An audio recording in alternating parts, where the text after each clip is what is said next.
Nous sommes ici à l'espace Jean Tinguely Niki de Saint-Phal, un espace qui a ouvert ses portes en 1998 et qui présente en permanence des œuvres de Tinguely et de Saint-Phal en dialogue, un couple mythique de l'histoire de l'art du XXe siècle et un couple qui est représenté dans cette sculpture machine qui est derrière moi.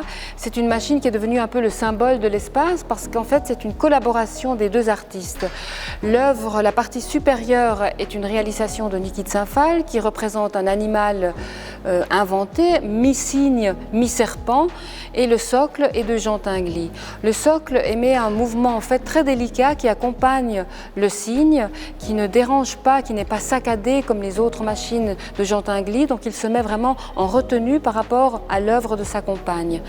Cette œuvre combinée s'insère dans une série des animaux blessés qu'a réalisé Niki de Saint-Phal, et il faut savoir que l'animal est pour elle un sujet très important.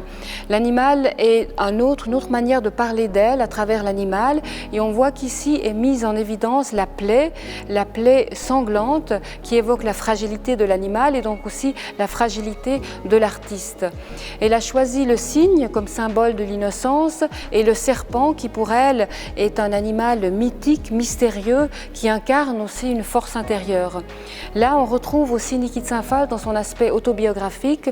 Son art est hautement autobiographique. Elle a puisé des difficultés qu'elle a vécues dans sa vie, un abus par son père quand elle a 11 ans, mais aussi la maladie qui à répétition lui a rendu difficile sa création. Donc c'est quelqu'un qui s'est sauvé aussi par le biais de l'art et qui nous encourage aussi d'utiliser notre propre vie pour être créatif et pour aller de l'avant.